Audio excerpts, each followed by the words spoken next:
Hello, Retro Encounter listeners. I feel like I need to apologize for today's recording. Three panelists recorded an episode while I was on vacation, and the recording settings and sound quality were quite messed up. One panelist in particular comes through with poor audio. I also didn't have much time to edit the episode because I was out of town for about a week and then sick with the flu for another full week right after. I've only just recovered. But I take full responsibility, as I'm the main showrunner for the podcast and edit most of the episodes. I almost threw the entire recording out, but I didn't want to skip a week, and I couldn't get a new episode set up on short notice. It's also a pretty good discussion between three smart, insightful panelists about a really good game, and I didn't want to sell them short on it. But again, I apologize for the poor audio quality. So, with my deepest apologies, here is a very messy episode 118 of Retro Encounter.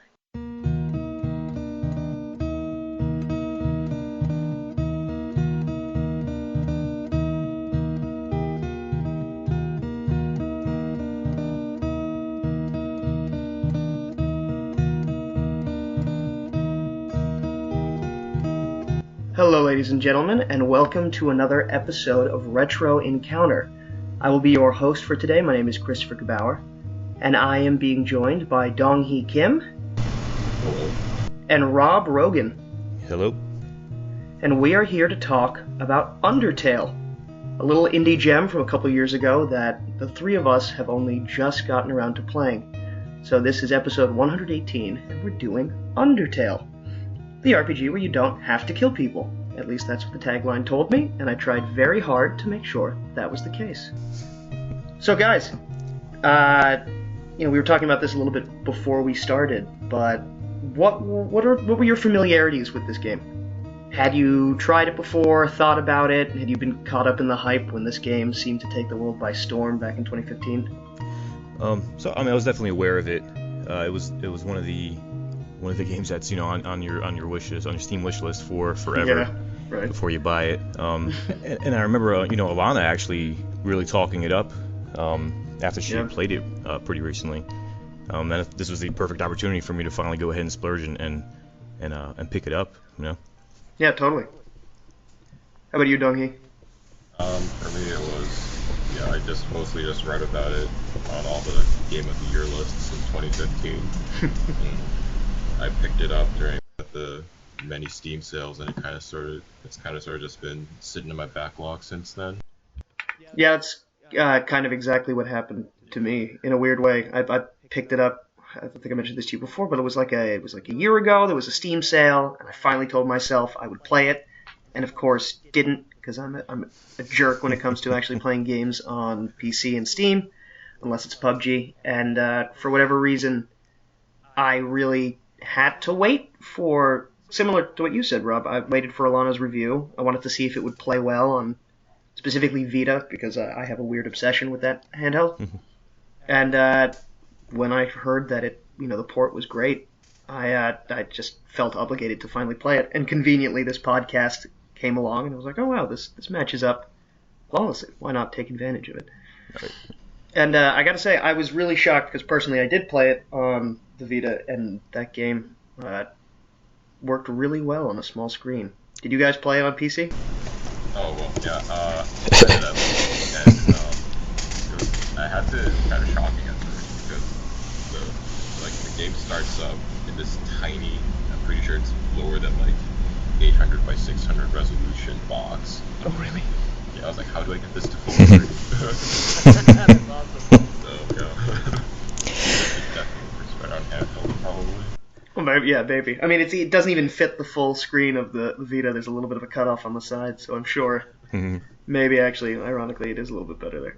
But how about you, Rob? Yeah, PC as well. I had the same reaction initially. I was like, it's one of these. All right. One of these tiny games. Yeah, all right. That doesn't work on modern things, it seems like. Yeah. But actually, when you get it to full screen, it looks fine. It is what it is as far as graphic quality. It's right. And it looks absolutely fine and ran absolutely fine for me as well. So now, I guess the real question about this game is, what was it like for you going through that whole opening of the ruins? And what choices did you make? And by that I mean, how did you handle Toriel? Go ahead, Dom. Did you try to go for pacifist run from the beginning, or were you kind of seeing how the game would go and or trying to just do the crazy kill everyone kind of run. Because yeah, I gotta admit that pretty shamefully, I kind of went into this game going, I want to try a pacifist run. I wonder what that's like. And going through the ruins, I was both, I guess right before the ruins, I was really charmed by this character Toriel, and I tried to what I thought would be how to get through her peacefully, and it didn't seem to be working. And so I thought that potentially this was a moment in the game where they're like, well, you have to learn how to fight. So, you fight for a little bit, and then maybe that's how you get through her. And I ended up murdering her. And hated myself incredibly. And even before I spoke to the flower in the next room, restarted. So I was like, this can't be the way this works.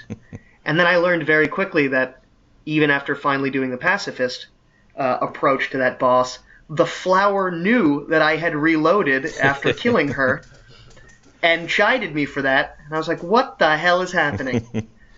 And that was I've always heard, you guys mentioned it too, about all the articles and reviews written about this game and top 10 lists.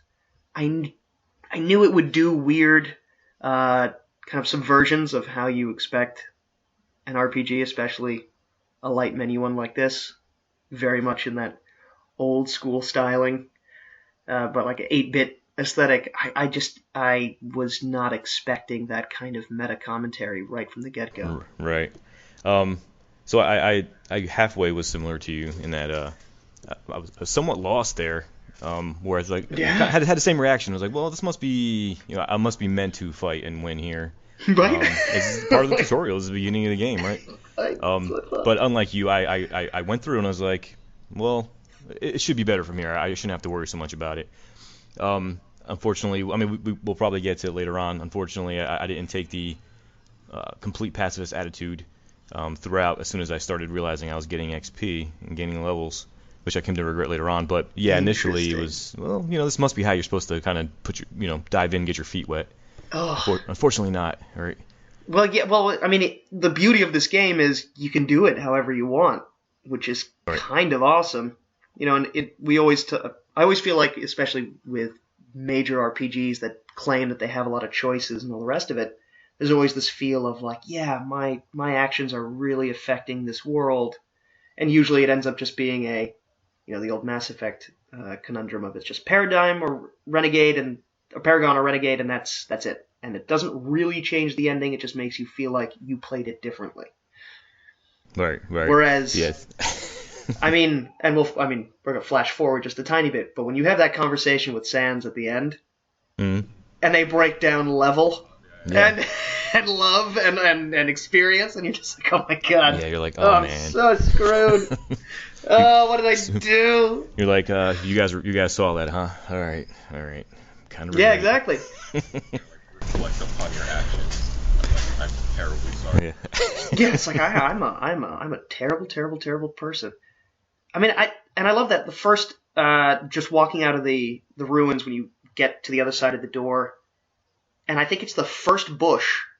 If you try to interact with it, it says there's a camera in the bush watching you. I was like, what the hell? And of course that comes into play later, but from the beginning I was just like, what is this? Is this an experiment? Like, is this actually a mystical underworld? What the hell is going on here? And of course, that reveal doesn't come to fruition until really close to the end. Mm-hmm. But yeah, I thought that every weird talking.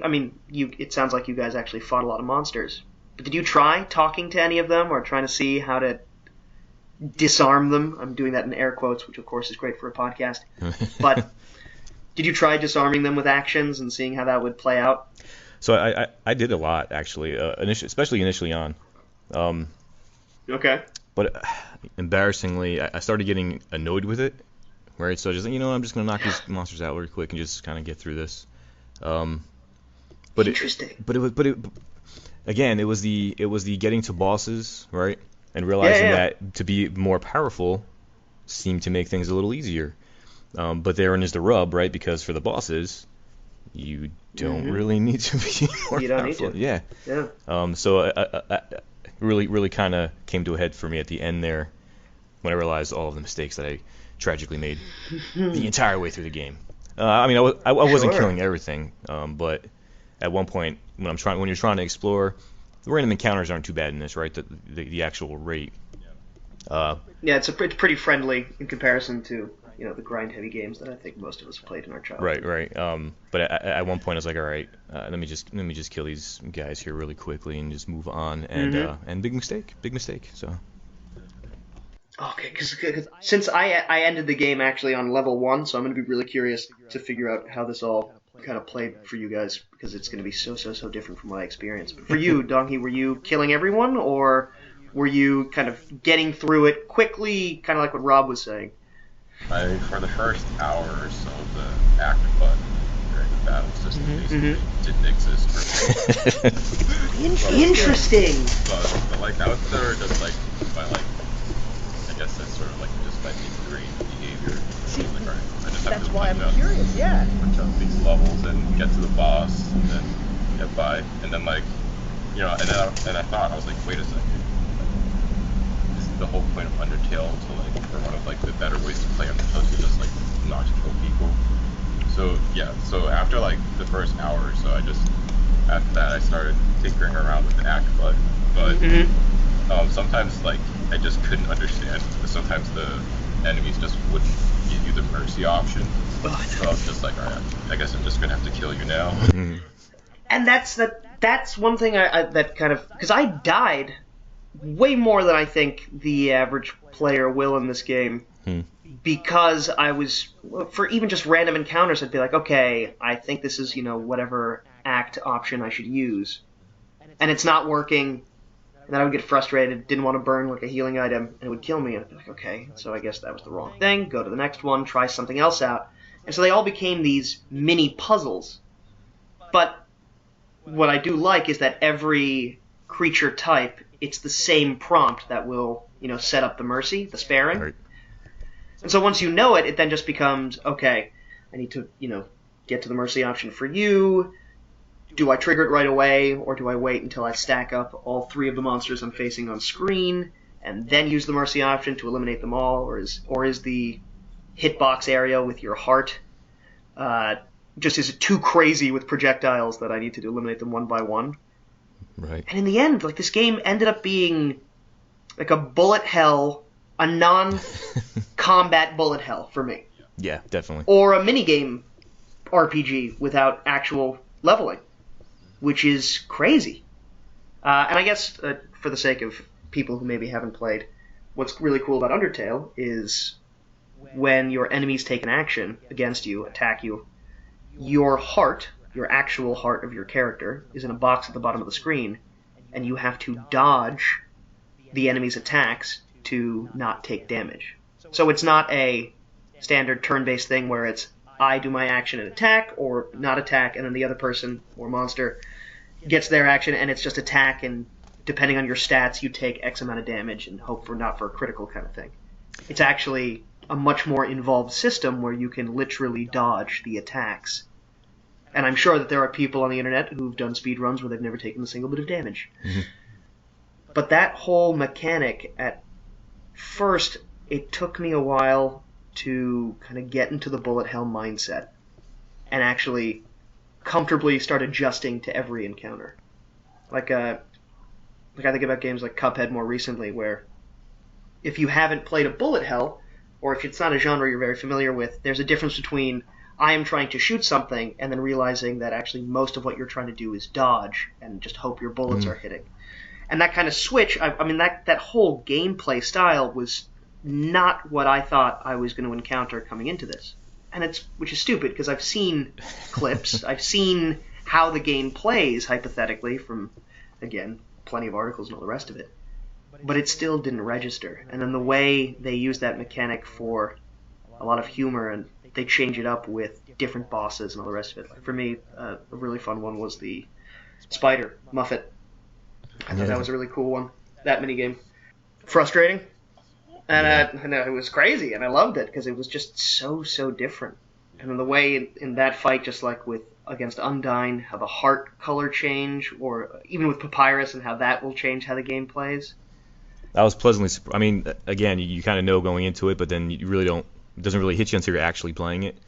Yeah. It also took me a little bit to get used to it, but once I did, well, I'm not gonna lie and say got used to it. I got better at it, I guess, right? Yeah, exactly. I think that's a very good way to put it. But yeah, it's very engaging, a very cool way to do battle, and an unexpected way in how the game is presented to you initially, right? So you don't really expect that, as you said. But they did some really cool stuff with that mechanic. They keep it fresh, and fortunately, it's not a long game, so I think there's also. It should be stated that I think the game itself is designed in a perfect honeymoon phase, where I don't think anything overstays its welcome because of the length of the game, and because of how dynamically different the endings can be depending on how you play it. There's great replay value. Absolutely. And especially with RPGs, it's not easy to usually find a game where you finish it and you actually feel compelled to play again, because usually it's a 20 to 120 hour journey. Right, I need a break. I did that for a while. Give me some time. But yeah, I mean, the combat's bizarre and fun, and I'm sure with you guys when you were doing the straightforward fighting, I mean, outside of the dodging, in that case it's really just do your damage, and then bit by bit it stacks, right? I think that's what I noticed in the Toriel battle. The more you're attacking, the more damage you do, or is that actually not how that goes throughout the game? It seemed to. So I don't want to misrepresent how often I fought or how often I. Sure. Well, I'll tell you this much. I ended the game at level 10, so I did quite a bit of fighting, right? I believe it was 10, but I did notice that mechanic on at least some bosses, because those were the longer battles, right? It seemed like your damage stacked, as you actually did damage, but I don't know if it was constant across every battle. It may have been. I don't know if you noticed that, Dong-hee, while you were playing, but there was some character that I remember, an NPC, actually mentioning that, or like a stone. That's why I thought to ask. Gotcha. That the more damage you do, or the way they described it was something like, the more resolve you have in doing damage to someone, like the more you want to hurt them, the more it will break their spirit. Hence, you'll do more damage. I remember reading that just being like, oh my god, that's... And then thinking back to the Toriel fight where my final hit, and I remember thinking, I'm just going to get her down to half health with this, and then she'll relent. And I did 333 on the next hit and killed her, and I was like, whoa, that is not even close to the number that popped up before. And that was part of why I was also so shocked when she died, and then I got the depressing death speech, and I was like, I don't know if I'm going to sleep well tonight.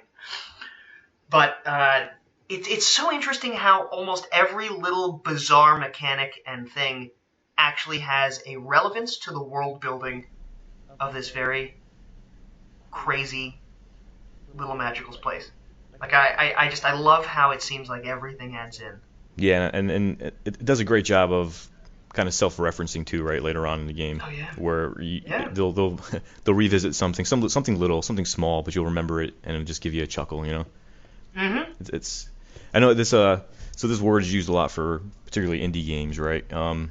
But I found the game just charming, right? And I know people overuse that word a lot.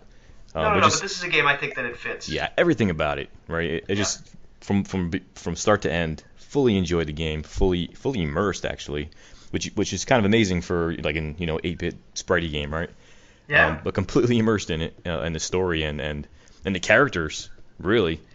Like it's the way I cared about the characters. Like as short of a game as it is, and the kind of game it is, I actually really cared more about these characters in this game than I have in some AAA, big budget games I've played over the last few years. It's pretty amazing, actually.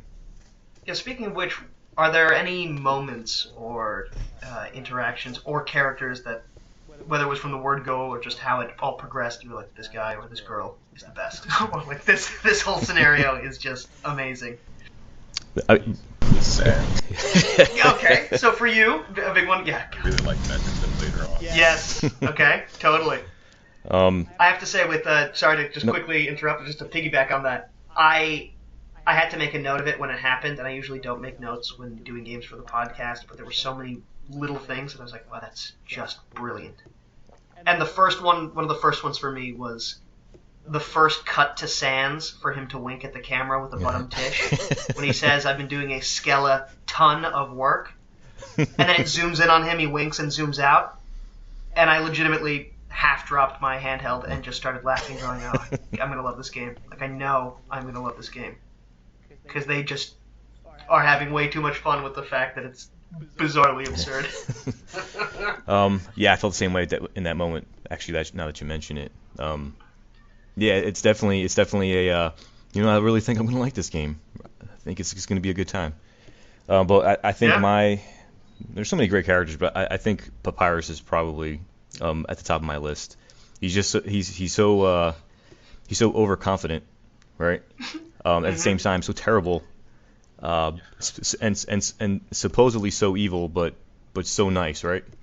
And just actually just dynamic. tremendously insecure and just desperately trying to prove himself. Just wants friends. Just through this false bravado of I'm gonna get it done. Yeah, but awesome. Really enjoyed the entire every interaction with Papyrus was amazing to me. Just like call him up later as well. Yeah. And just get goofy little anecdotes from him. Did you guys also every once in a while just call the contacts on the phone, like let's see what funny thing these guys have to say? I called Iris like every single level. Did you? Nice. Interesting. Cool. I only called a few times because early on I kept trying to call Toriel and she just never would respond. Yeah. If you save her, because even if you save her, when you leave the ruins, she says never come back. Oh. Don't talk to me. Interesting. But she doesn't say it out of anger. She actually gives you this really long hug that says you'll understand it's better for both of us kind of thing. And it's coming much more out of a place of love than it is like, how dare you? But because of that, she just never answers. So yeah, I would call Papyrus every once in a while, and now that we're on the topic of him, did you guys do the date? I did. I believe it. Yeah, with Papyrus? Yes. I did, yeah. That was an interesting time. That may have been one of the... Yes, that is one very accurate word for that whole encounter. And yet I thought it was just delightful that there was the most unnecessary overlay of icons for a date and how to make a date work. And just like the constant... Oh, God. What a bizarre character. How he somehow, by the end of that, wraps it around to being like, I don't love you the way you love me, but we'll forget that this ever happened, and this conversation didn't occur, and we'll still be best friends, because I'm a good friend. I love how bizarrely idiotic these friggin' creatures are. And yet, again, it's so endearing. Like you said before, Rob, the charm is just ridiculous. I mean, clicking on a cactus in Toriel's house, and the item descriptions on so many of the things you find in the world are just, they give you a little chuckle. It's like, the majestic cactus. What a wonderful plant. You're like, okay, cool. Or every time you click on a mirror and there's your reflection, it goes, it's you! It's like there's that extra level of attention to everything that normally you don't see in this kind of styled game, where you could click on, like, there's that, the battle with the... God, it's in the snow. It's snowed in that area. It's the dog that's in a snow pile and then pops up into a huge thing of armor. Right.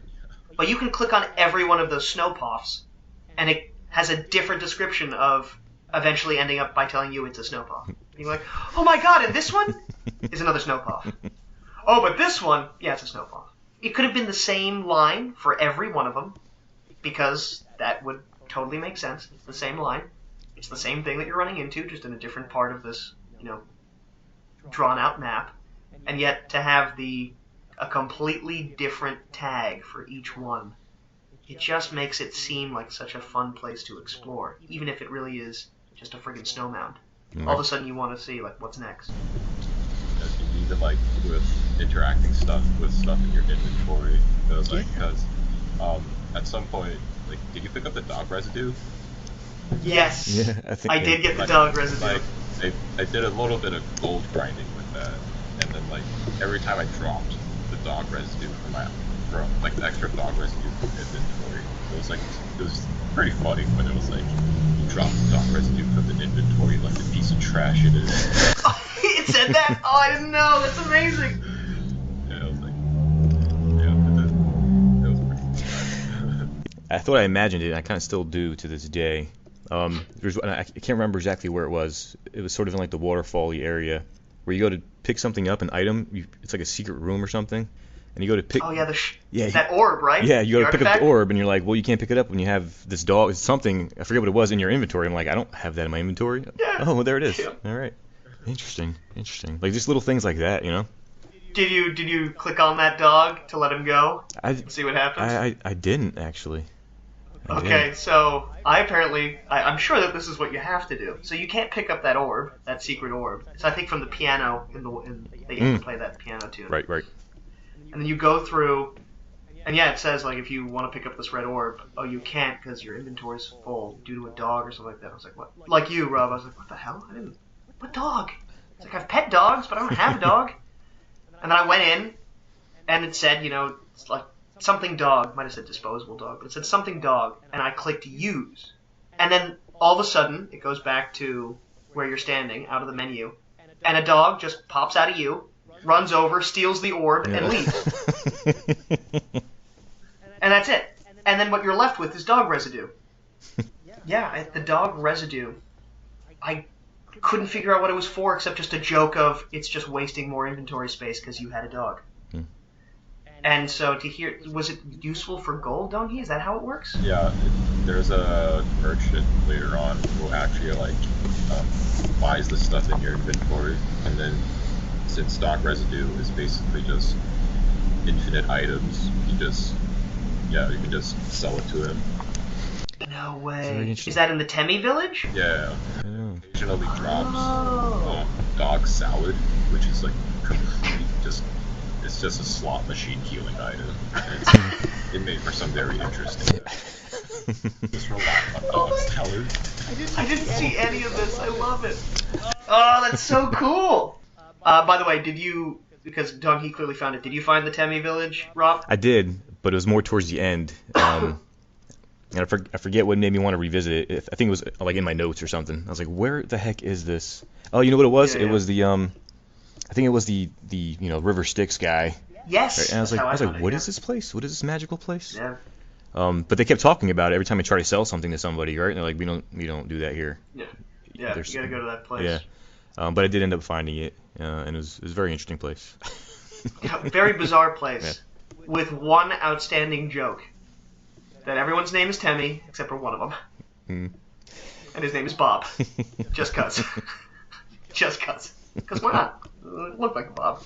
I just, see, so like, that's a great example of just random, clever writing that makes, to me, like the world building so much more in depth.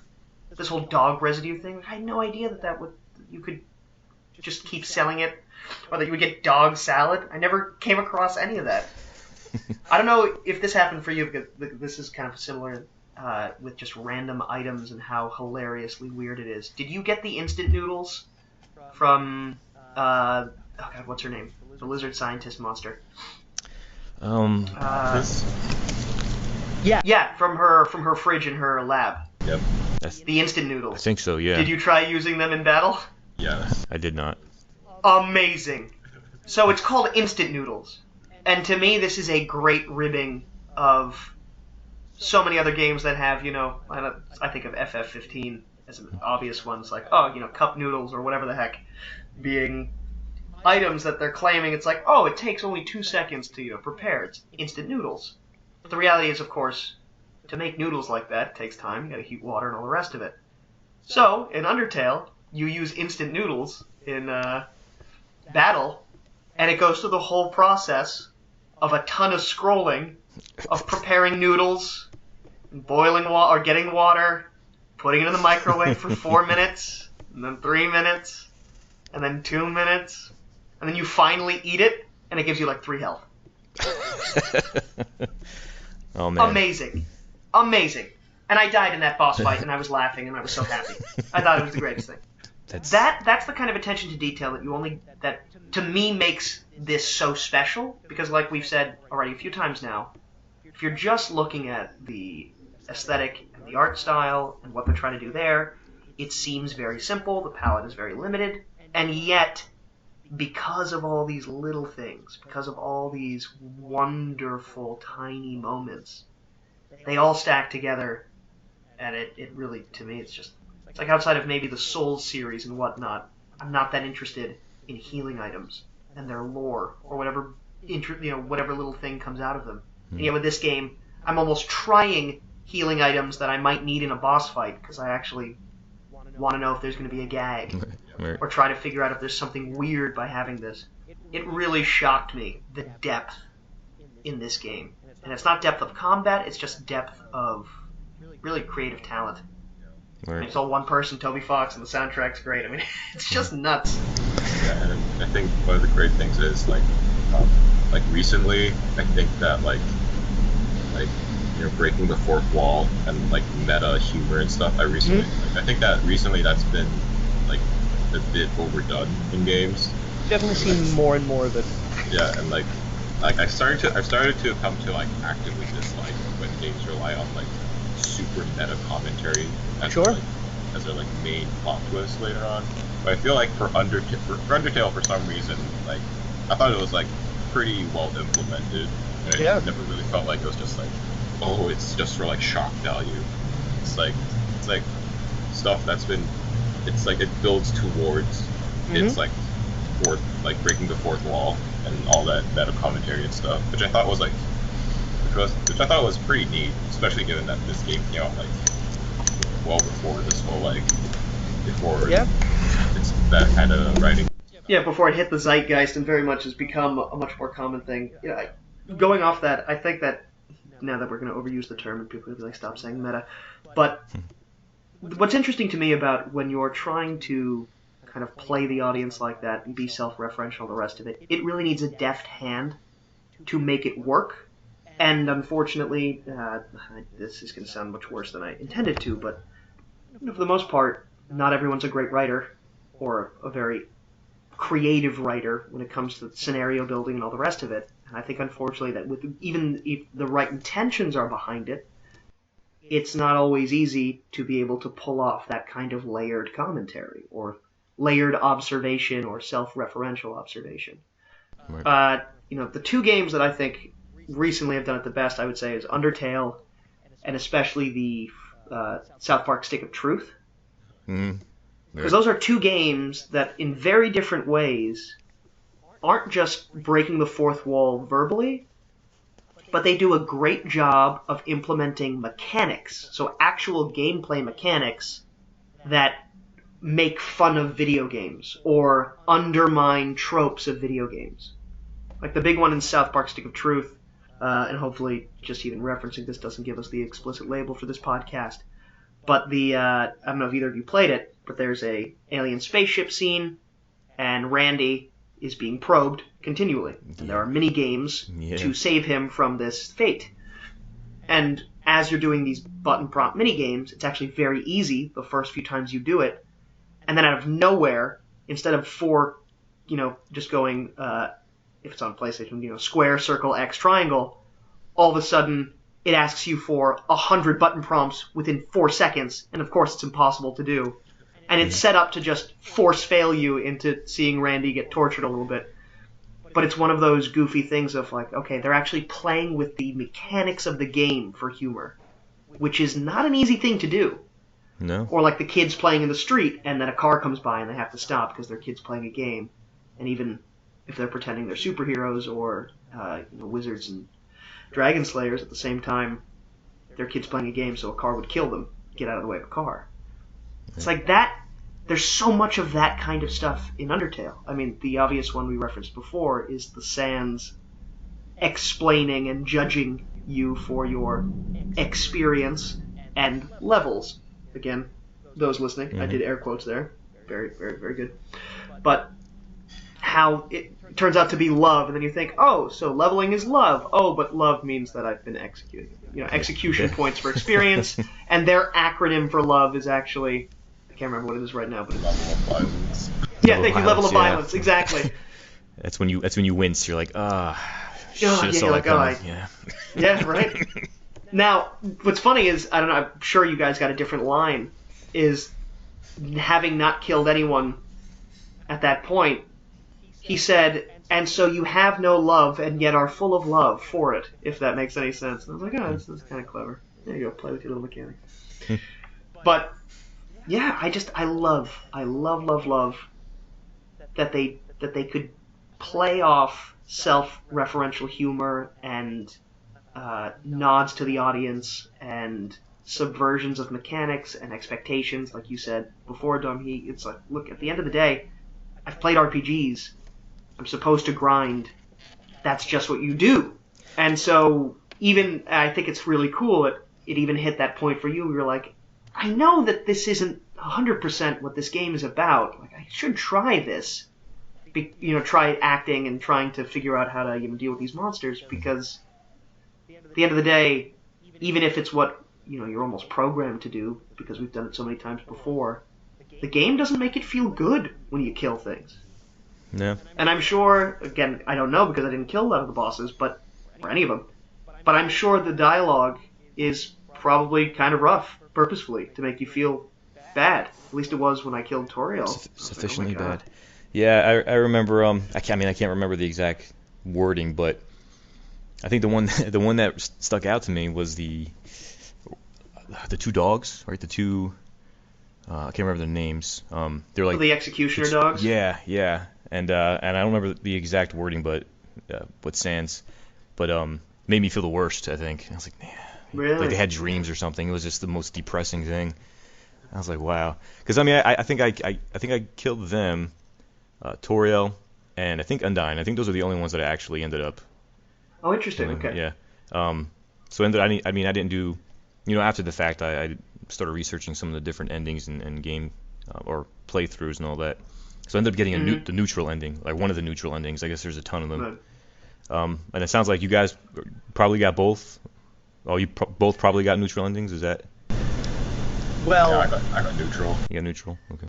Yeah, I have the pacifist ending, but you- technically I haven't done the extra dungeon part yet, so Okay. I have a little bit more of a thing to do. So Then it's officially done. That's interesting because you said it remembered, right? It remembered that you killed Toriel in the did remember. But they still give you the pacifist Well, ending? that's what's interesting is it remembered that because I reloaded before saving after killing Toriel.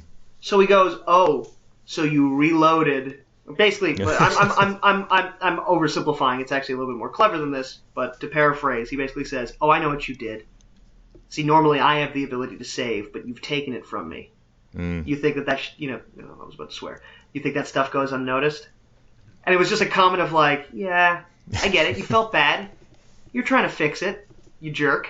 But okay, like I see you." And that was just like whoa, this evil flower with teeth.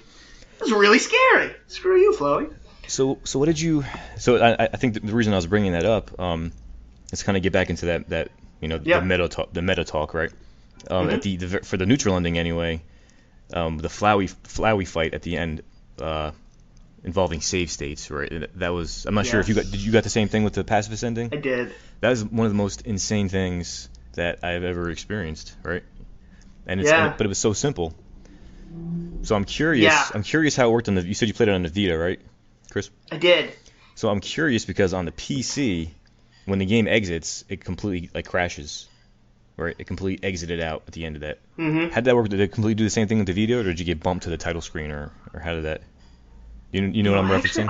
I know exactly what you're referencing. I honestly, I really don't know if this was I think it was the game, but I basically just got how you can zoom out and go back to your home screen and it freezes. Oh. Yeah, Gotcha. the game also basically crashed for me. It was like, okay, hard exit. So. and I panicked. But I also, to be fair, like I honestly can't explain 100% what happened because it was one of those things where I was like, okay, I got to finish the game because we have the podcast coming up, and I kind of didn't notice what the hell happened. Like I was grinding through the fight. I'm like, okay, this is gonna, and all of a sudden, it's gone. So I think that's what happened, but I honestly don't know, which is so stupid and ridiculous. But like I have to go back and watch a YouTube clip to know exactly how they did the crash, because I knew that I'd heard about the PC crash, and I was like, I don't think that's going to be able to happen on my Vita.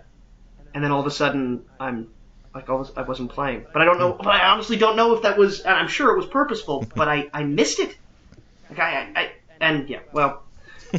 Perhaps I should have been playing late at night after going out and drinking, so that's also probably on me. But like it destroyed my mind when I was playing it last night because I could not fathom how it occurred. Yeah. Don't drink in games. Yeah. Don't do that. So yeah, I mean, it completely. I mean, I thought the game literally had crashed, right? So I was like, all right, Yeah, well, there's a what did I negative. do? Yeah, there's a negative in the box to check there.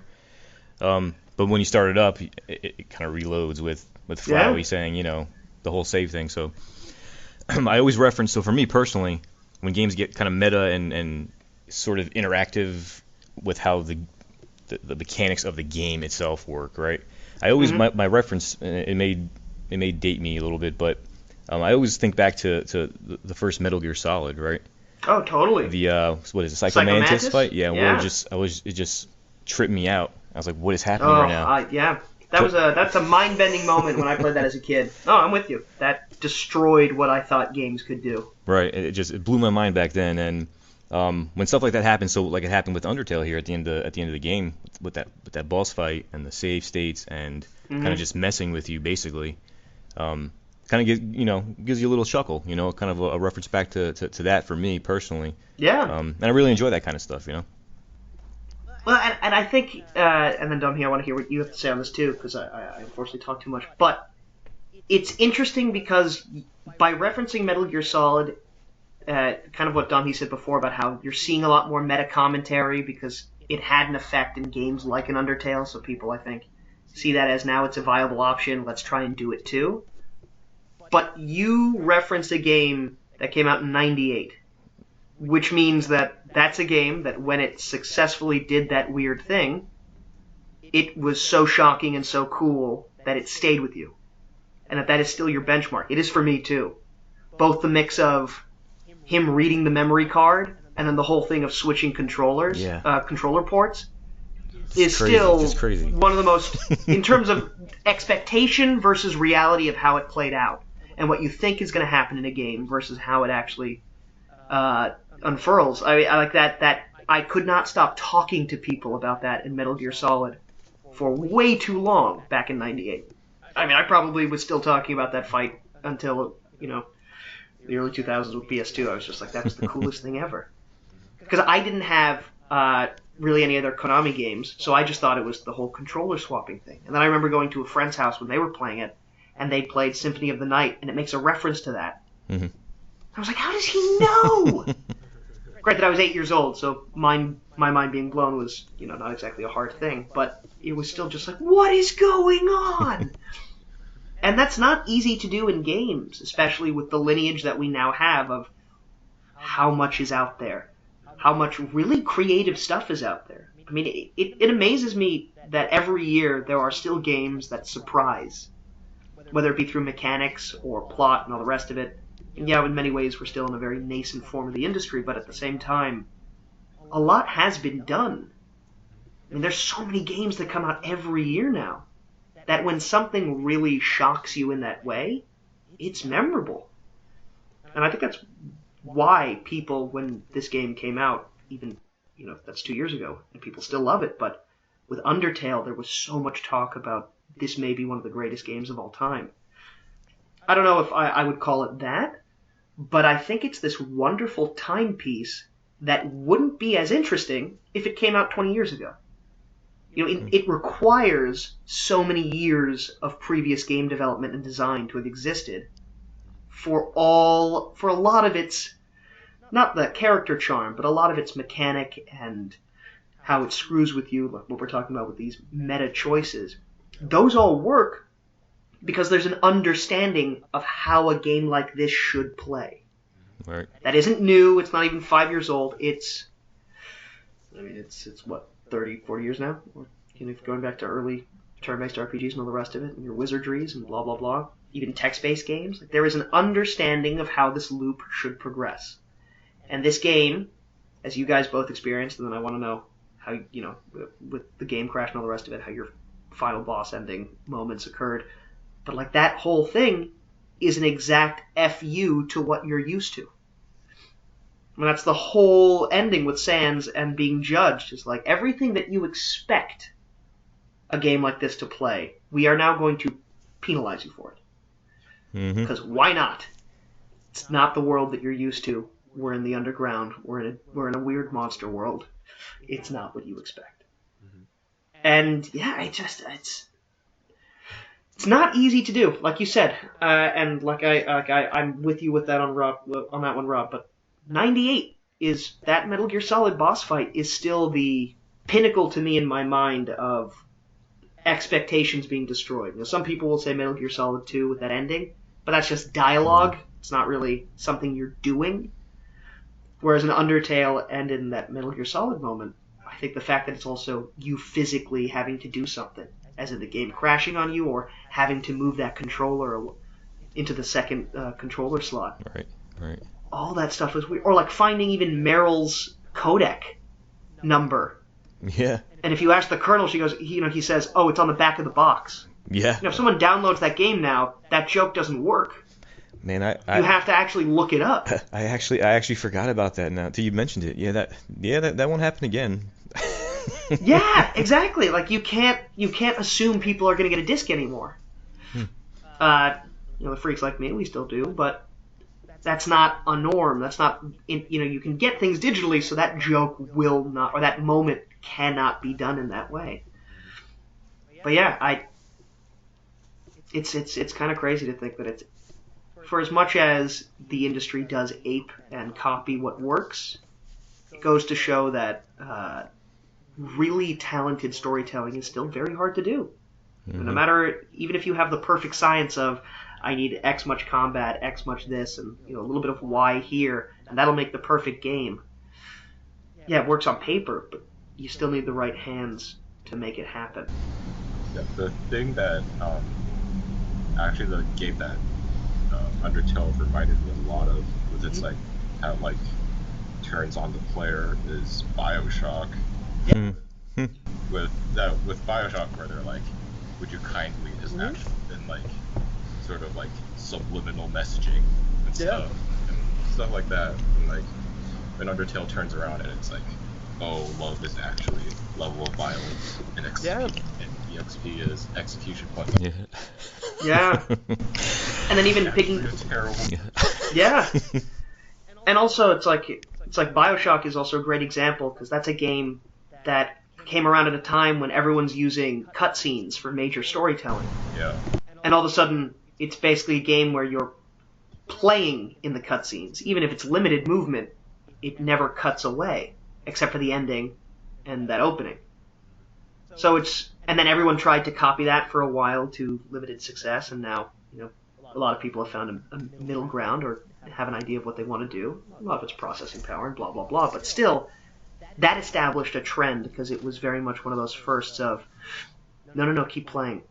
We can do dialogue in the background with a narrator talking to you, and you're still fighting a big daddy, or doing something else, or finding your tapes in that world. And then, of course, how many games for how long since then, to varying degrees of effect. It's like, oh, random audio logs here in the bathroom and throughout this world. But it just goes to show that, like, those trends, once someone really nails it, everyone else watches, and rightly so. Yeah. Yeah, it's a really good call with BioShock, actually. Yeah, and I feel like that's good phrasing for Undertale here, right? Where it nails it, right? So in such a small package, it's managed to take these various tropes that aren't necessarily new, right? These mechanics that aren't necessarily new, but they're done in such a way that it's amazing the impact that they have in such a small, tiny little package like that. Oh my god, you just reminded me of one of the first, to call it a puzzle is not really even fair, but it is a puzzle, with the rocks early on. And you have to push a rock onto a switch, and it talks to you. Yeah. And the rock's like, what? You want me to move? Okay, I guess I'll move. It only moves one slot. And you need it to move like 4 to hit a switch. So you go up to it again to get it to move, and it's like, I need to keep moving? And then it moves in the wrong direction. And then you have to go talk to it again, and it's like, I didn't go the right way for you? God damn it. Like, getting an exercise workout here. And then finally it goes and hits the switch, and you're like, okay, cool, I can exit the room. And then right before you do, it pops off the switch. You have to walk back to the rock and ask it to kindly stay on the switch. And it's like, God damn it, human. Like, what? Let me do it. Fine. And then you get to leave. But that's, I mean, how many hundreds, probably even thousands at this point, of games have rock-pushing puzzles? And how many have you played, and you just know that in these games, you push your rock, you hit the switch, and you move on Zelda style. And yet, you have basically a uppity rock telling you, I'm going to do my own thing. And getting annoyed that you keep asking, exactly, I don't like being pushed, well, I'm going to do this on my own. And it's so awesome. And then the whole meta of, I mean, again, we are going to kill that word by the end of this, but of the fact that all these monsters are tasked with manning puzzles to trap a human. Which gives this wonderful kind of coloring that in every game you've ever played with puzzles, that yeah, those guys are waiting for that one chance of a human. That, oh, finally there's a human in my dungeon. And now all these puzzles that I've been waiting thousands of years with, they're finally going to be useful. And now my life has meaning, because I legitimately, I mean, I think Sans is the one who says it, or Papyrus, but it's like, yeah, I've been waiting here for years. They literally have, like, at the beginning of puzzles, they literally have, like, wooden stands, like lemonade stands there, as they're waiting for people to come through. Yeah. It's just, it's so clever. And it's such a great ribbing on all that stuff. Yeah, I think some of the, speaking of puzzles, some of the best moments to me were the puzzles, and tying that back in with Papyrus, right? One of them specifically, you guys remember the color tile one? Yes. Where he explains to you how it works, right? And you're like, all right, this color does this color does this, and then a few seconds later he explains it again, but it's different. The color and what he's saying, how the colors react are completely different, kind of throwing you completely off, and good moment and all that stuff. Then later on, towards the end of the game, you run into that same puzzle, and the game's kind of like, you remember how this works, right? All right, have at it. You're like, what? Yeah, that was 100 rooms ago. And she starts explaining it, and all of a sudden she's just like, actually, screw this. You've done this before. Yeah. You get it. Go have fun. And then it's a puzzle you can't beat anyway, so you're just like, okay, great, thanks. All right, because technically we've gone through the whole thing. So before we officially wrap this up, are there any specific moments that really got you or you thought were super, super cool? I've got a few, but I want to wait to hear what you guys went through before I go to them. For me, I think just in general, I liked how the game, like, despite all its like parodying and like all that commentary stuff, it was pretty heartfelt, especially towards the end. I really liked, like, since I went with the neutral route, I guess, like, Asgore wasn't like angry at me or anything, because I hear that if you go through the genocide route, that Asgore like when you enter his throne room, it's like, who is this monster that's like walking to my throne room? But like, just walking in with the general like neutral reputation, he's like, oh, hello there, I'm watering my flowers. Would you like to have a cup of tea? Yeah. I like how it shows that he's like, Asgore isn't this like evil, like supreme overlord that's kind of sort of been hyped up to be. He's just like, just like an old man. Yeah, he's just actually a really good dude who thinks that that's what he has to do to save his people. Yeah, and like the whole backstory with Asriel and Chara, and why Asgore became this way. I thought that was pretty touching. Yeah, and that Toriel's actually his wife. That was their kid.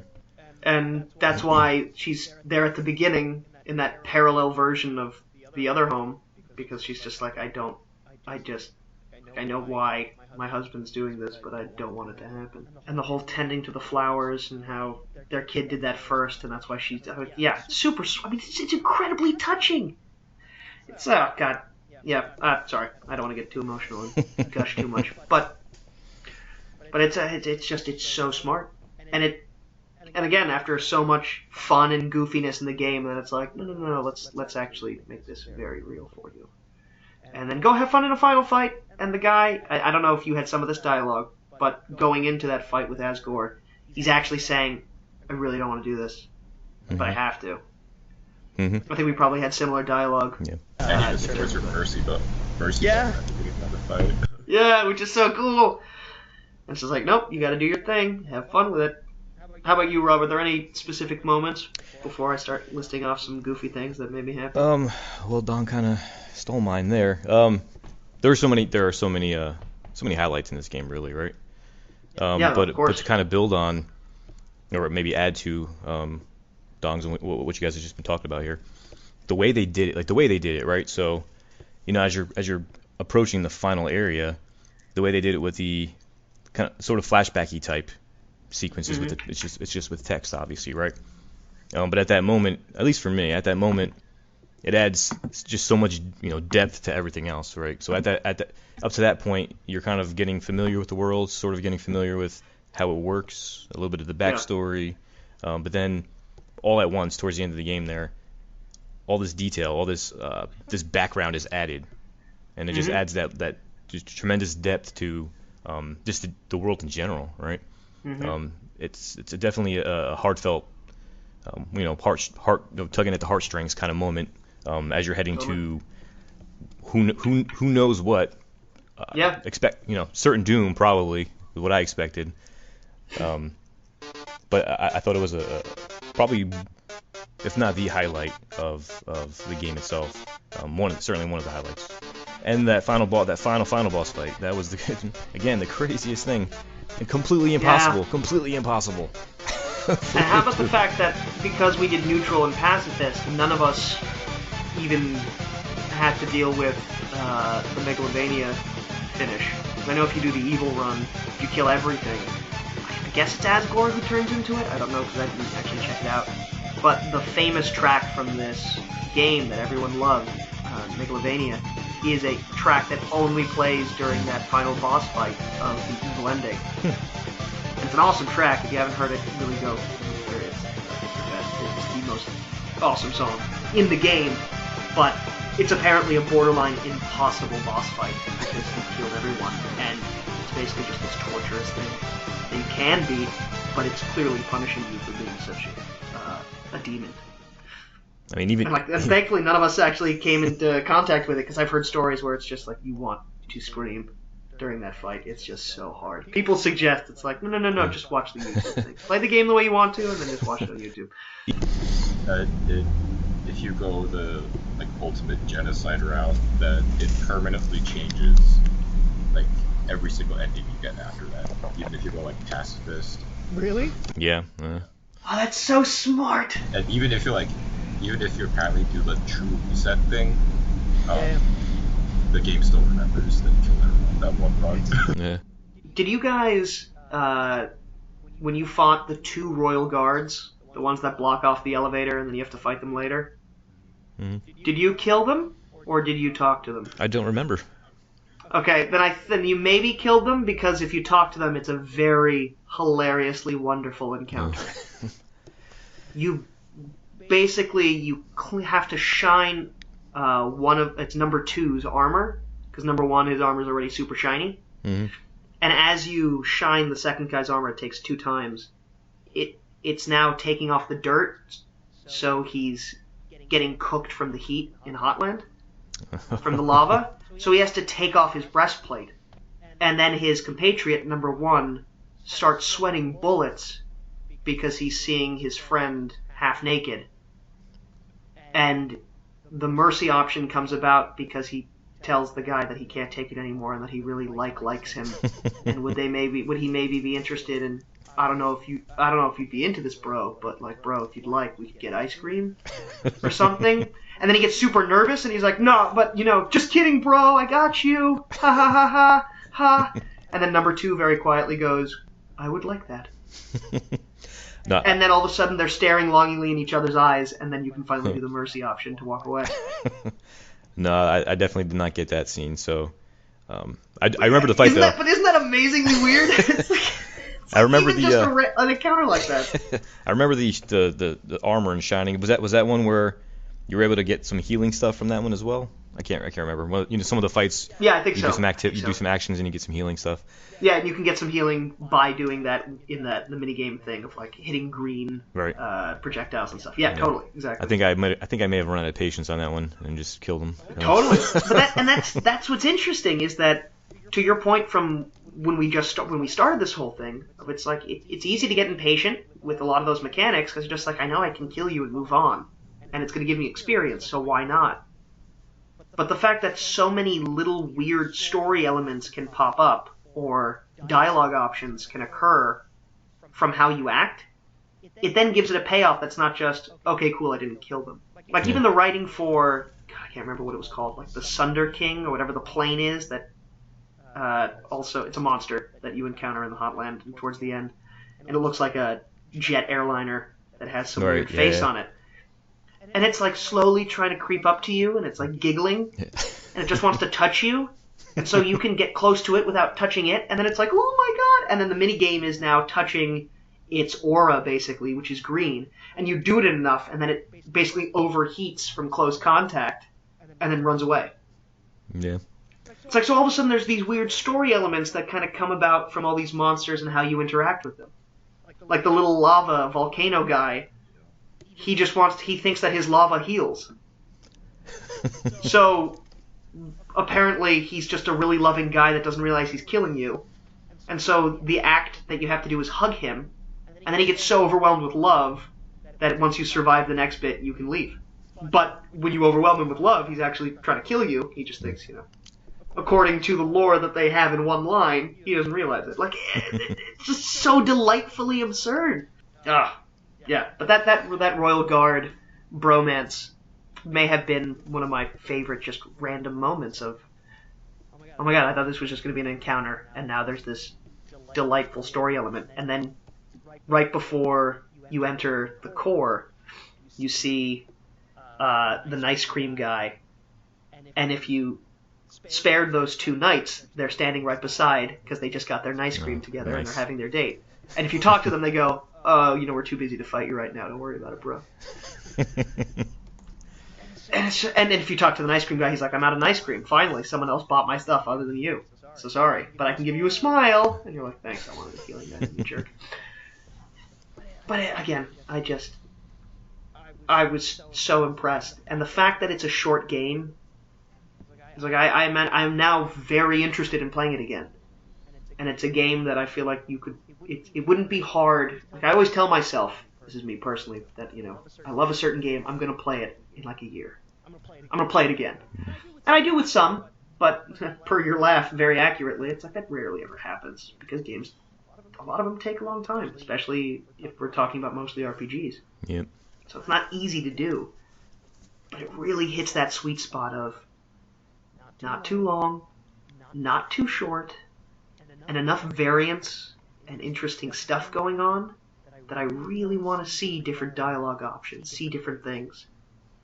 I mean, like, first time I did, sorry to keep monologuing, but like the first time I did the Mediton game show, that first boss encounter in the lab, I didn't realize that Alphys was giving you the answers the whole time.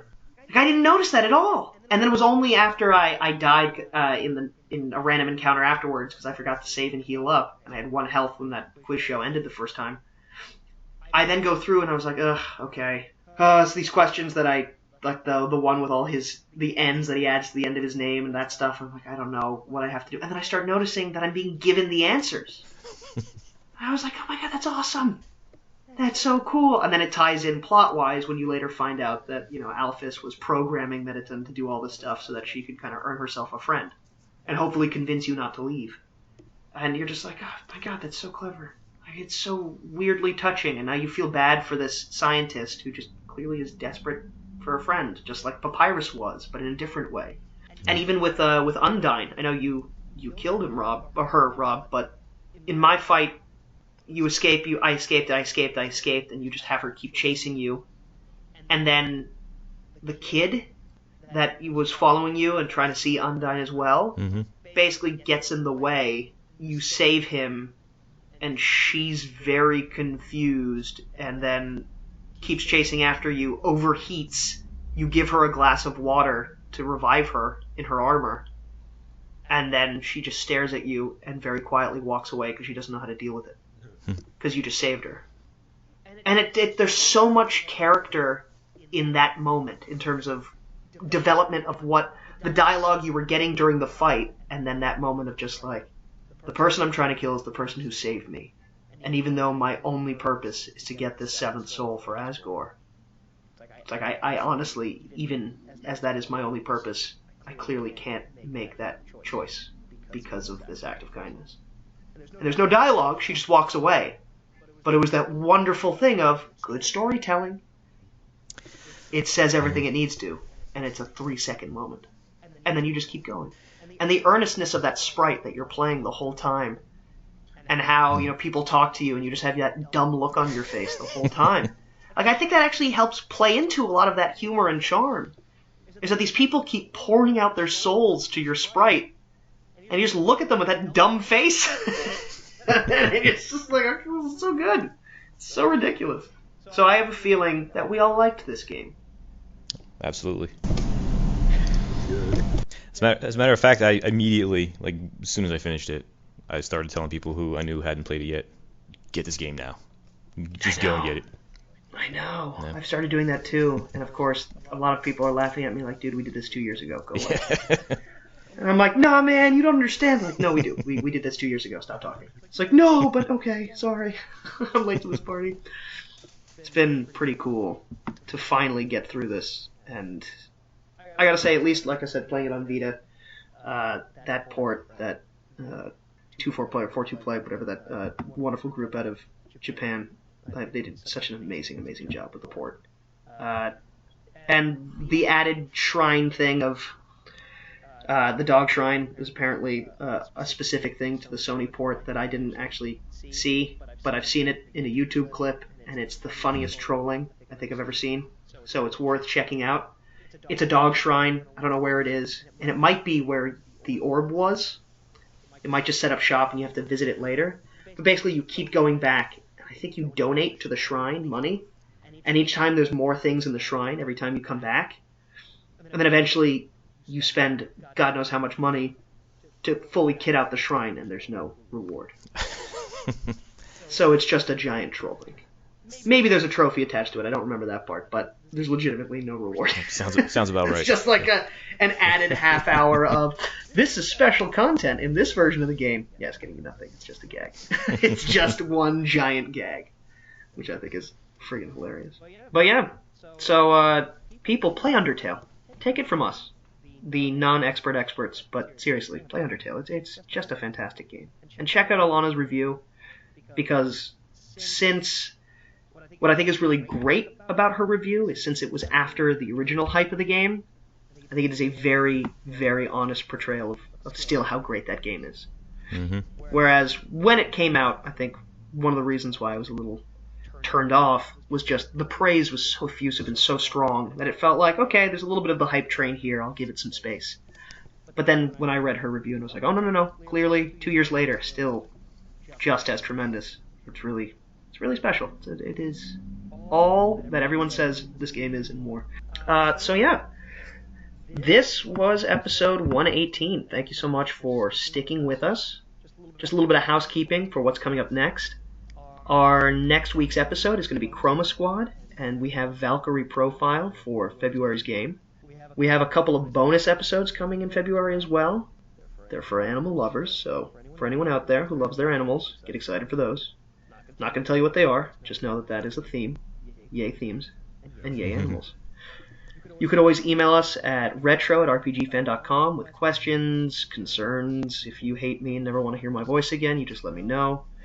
We do read those, shocking though it may sound. Comment on the boards, again, like I said, just with the RPG email address. Just let us know what's going on. If there's specific games you want us to get to and talk about and all the rest of it, we do use all feedback when we put together our polls. If you enjoy what you're listening to, please check us out on iTunes and give us a review or whatever venue you're using for your podcasts. It seems like that's not a big deal, and I know we don't always say enough about it, but it's actually shocking how important those reviews are. It's just kind of like how every social media site likes or whatever the hell, or following people and commenting and retweeting, how that picks up traction. It's actually really beneficial, so if you could do it, that would be awesome. You don't have to give us a great review. You could tell us we suck. We've had that before. It's actually sometimes kind of awesome. Sometimes it's just hilarious. Sometimes it makes us cry. It changes depending on the review. Twitter and social media kind of things. Rob, where can people find you? I really am not a social media kind of guy. So. Oh, well done, sir. Good for you. Be unplugged. I'm happy about that. I've done that with only a chunk of it, but I still have to use it for promoting shows and things that I'm in because it's a necessity in that sense. But can people find you? What's your handle on RPG Fan? It is Beardy McBeardface. There you go. So you can always ask Beardy McBeardface a couple questions to the forums. How about you, Donnie? How can people find you? I'm DH Canny on the forums, and I mostly lurk there, so you can come join the Discord channel, where I'm also DH Canny, and just have a quick, nice chat. Awesome. I'm Chris Gebauer on Twitter. I'm also Chris Gebauer on the forums. I'm not that interesting and did not come up with a good name. I just used my own. So, can't really hide from you people. That's just what it is. But thank you so much for listening, and have a great rest of your day.